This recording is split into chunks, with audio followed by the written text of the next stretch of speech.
Hey, what is up, Christ Church students, middle school students?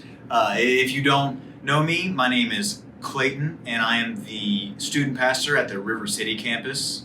And today I'm so glad you're here because we're kicking off the series Popular for middle school. It's going to be talking about influence and the influence you have on others. So tomorrow morning, we will be kicking off the Bible study portion, so just search Popular on YouVersion and you can jump right in. I'm really glad to have the opportunity to come and talk with you all today about influence. Now, to start with, I want you all to be thinking of who is the most popular person in the world? Who is someone that you think everyone knows? Just super famous. Share that either maybe in the comments or with whoever you might be watching this video with. All right. Now, I'm going to go out on a limb here and say that all of you had a very different one, especially those of you who, like maybe you're with someone else right now. Yours probably wasn't the same. Some of you may have said a basketball player. Some of you might have said a football player. Some of you might have said a musician. Maybe some of you a politician. Kind of strange, but probably. It's all over the place, right? See, when we think of influence, not all of us have the same person, right? And when we think of popularity, it's very specific to our situations, right? The people that I think are popular or the people that have influenced me are going to be different than those who probably have influenced you. Case in point, I'm the youngest in my family. Shout out to all the youngest. And so, of course, people that had a huge influence on my life were my brothers. Not all of it was the most positive influence, but in general, there's many parts of my behavior that I can attribute to them. I tried to be funny like them, and so hopefully that succeeded. I don't know. I tried to dress like them. I grew my hair out like them. I loved my brothers, and I thought they were cool. Other people might not have, but I was influenced by them and changed my behavior. You see, I don't know what that's like in your life. Who has influenced you? But I know that sometimes it feels like you have no influence. Like you're only able to be influenced and there's no influence coming from you. You see, that's not just a you problem. It's not even just a middle schooler problem. That's a lot of people. That's an adult problem. That's everyone's problem a lot of times. You see, a lot of us have this weird feeling that no one's really worried about what we have to say. No one's going to change their mind because of something we say or we do. Or maybe some of you actually have this problem of you realize that people are looking up to you. Maybe you're an older brother or sister, and you know that your behavior has influenced your younger brother or sister, and that terrifies you. You're afraid to make any move because it might be the wrong move.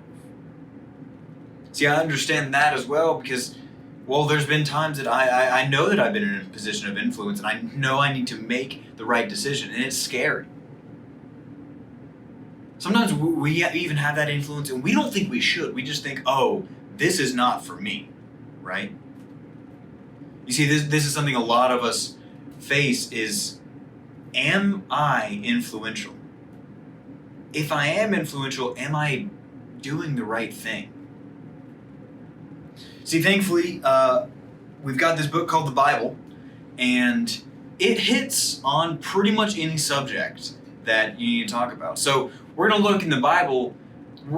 Jesus is not really talking about influence, but he's modeling it. He's showing us what influence looks like. So we're going to look first in John 6, 8 through 10. So that's one of the Gospels. It's the fourth Gospel. John, the author, was very close to Jesus and wrote about some first-hand accounts, some eyewitness accounts. He saw this happening.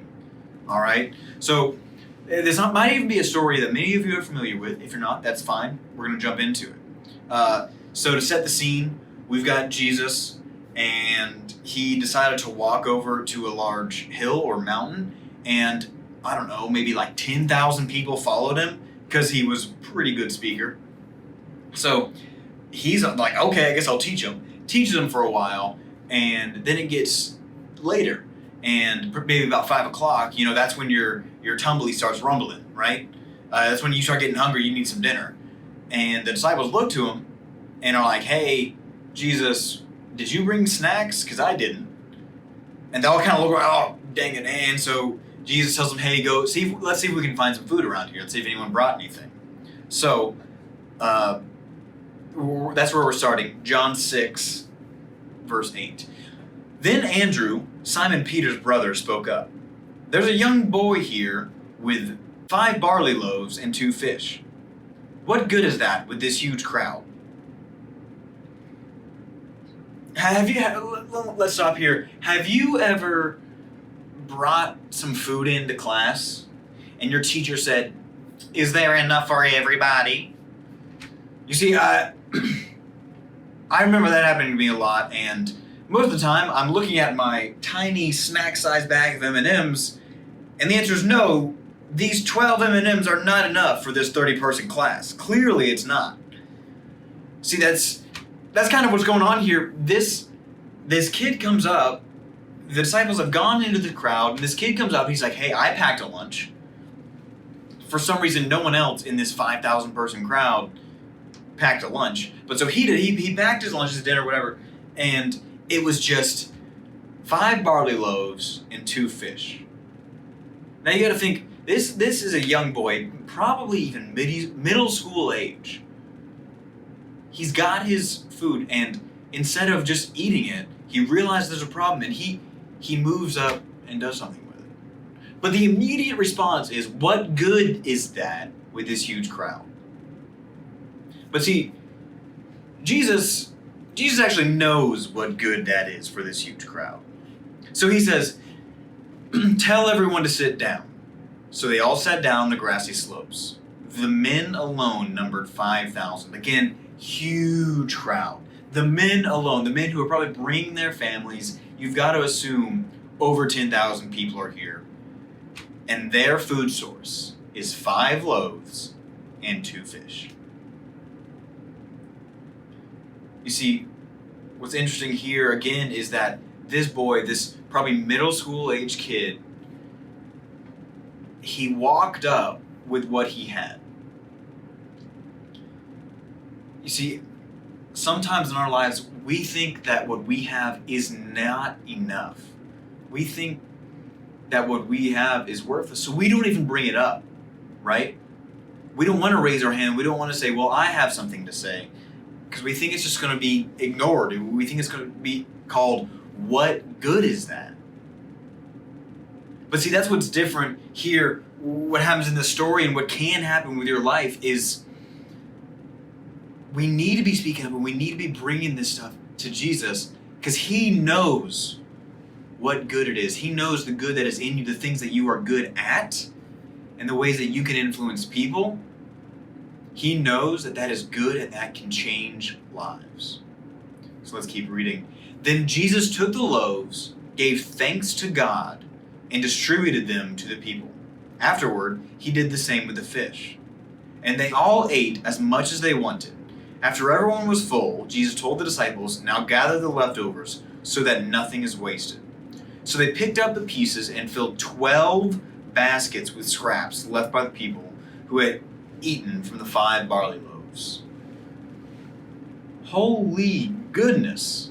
Look at that. So literally these 5 loaves and 2 fish have somehow not only fed the 5,000 plus, there are leftovers. You all know what I'm talking about with leftovers. That's the day after Thanksgiving when you're still a little stuffed, but you still need to eat lunch. And so you just use that leftover turkey and bread. And you're like, "Man, this is some of the best sandwich ever," right? That's what's going on here. They were able to get 12 basketfuls. I mean, you got to be thinking, this is huge. So much food from 5 loaves and 2 fish. This is crazy. See, this kid, he came up, he was like, "Hey, I've got this. This is what I'm going to eat for lunch, but y'all can have it." And Jesus doesn't turn him away. He doesn't say, "Thanks, bud." Now, here's the thing I want you to see. Jesus could have done this so many ways. Jesus is, God's son. If he had wanted to say, bread, rain from the heavens, that could have worked. If he had wanted to say, hey, fish, come out of the sea, jump on this fire, and we're all going to have it. These are all things he could have done.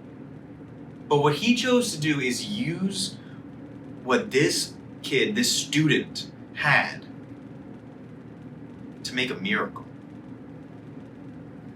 You see, when we bring what we have to Jesus, when we believe that he can do good with what we have, miracles happen. You see, I know a lot of you probably have seen, they'll be on the news or wherever, these students, these people your age who have been able to just change the world, who have started charities, who have started movements, who have done all this. And the thing is, that's not a special kid thing. That's an all of us thing. Anyone can do that. So if you step out, if you use what you have to be that influence, you can make a good influence on those around you. So I feel like what you need to be starting with is, what do you have? What are you good at?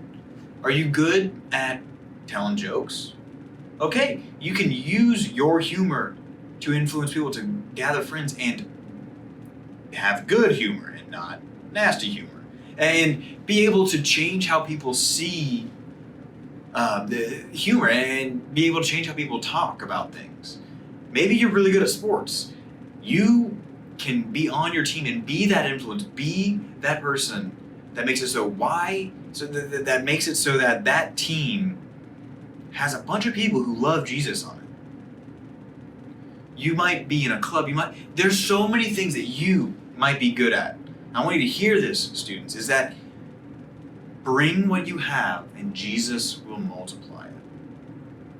You see, after all of this occurred, the people, we're in John 6:14 now, when the people saw him do this miraculous sign, they exclaimed, "Surely he is the prophet we have been expecting." So again, this little lunch became a massive feast with leftovers.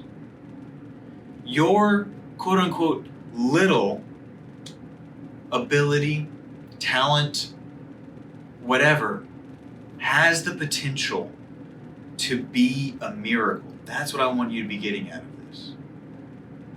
I know that there's a tendency for all of us to think that what we have is not enough, that who we are is not enough. But Jesus, he busts down that wall and he says, no, you are enough, and I'm going to show you.